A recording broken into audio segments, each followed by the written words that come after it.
વડોદરામાં ધોધમાર વરસાદથી પાણી ભરાયાના દ્રશ્યો સામે આવ્યા। મદન ચાપા રોડ હરિનગર વિસ્તારમાં વરસાદી પાણી ભરાયા હતા, જ્યારે અલકાપુરી રેલવે ગરનાળામાં પાણી ભરાયા હતા। ગરનાળામાં પાણી ભરાતા એક તરફનો માર્ગ બંધ કરવામાં આવ્યો હતો, તો ભારે વરસાદના પગલે પાણી ભરાયાના દ્રશ્યો સામે આવ્યા। વડોદરામાં ધોધમાર વરસાદથી વરસાદી પાણી ભરાયા। મદનપુરા ઝાપા રોડ હરિનગર વિસ્તારમાં પાણી ભરાયા હતા। અલકાપુરી રેલવે ગરનાળામાં પણ પાણીના દ્રશ્યો સામે આવ્યા હતા।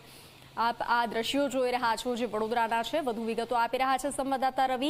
રવિ, વડોદરામાં ધોધમાર વરસાદ વરસી રહ્યો છે, અનેક વિસ્તારો પાણીમાં ગરકાવ થયા છે। હાલની શું સ્થિતિ જોવા મળી રહી છે, કારણ કે વડોદરામાં રેડ એલર્ટ આપવામાં આવ્યું છે?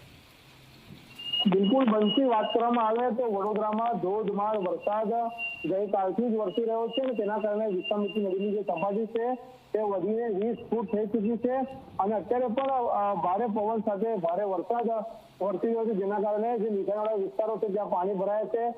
જો વાત કરવામાં આવે તો જેતલપુર પછી હરિનગર સહિતના જે અલગ અલગ વિસ્તારો છે, મદન ઝાપા રોડ, ચાર દરવાજા વિસ્તાર, આ તમામ વિસ્તારોમાં પાણી ભરાય છે રોડ રસ્તા પર।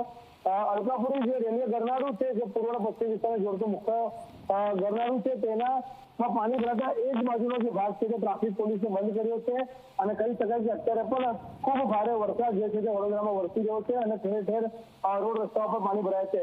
તંત્રએ જે નીચાણવાળા વિસ્તારમાં રહેતા જે લોકો છે તેમને સાવધ રહેવા માટે સૂચના આપી છે, સલામત સ્થળે ખસી જવા માટે તાકીદ કર્યા છે, કારણ કે જે રીતના જે રેડ એલર્ટ આપવામાં આવ્યું છે તે પ્રકારે જ અત્યારે વરસાદ વરસી રહ્યો છે, તેને જોતા તંત્ર અને તમામ વહીવટી જે જિલ્લા અધિકારીઓ છે તેઓ ખડે પગે ઉભા છે।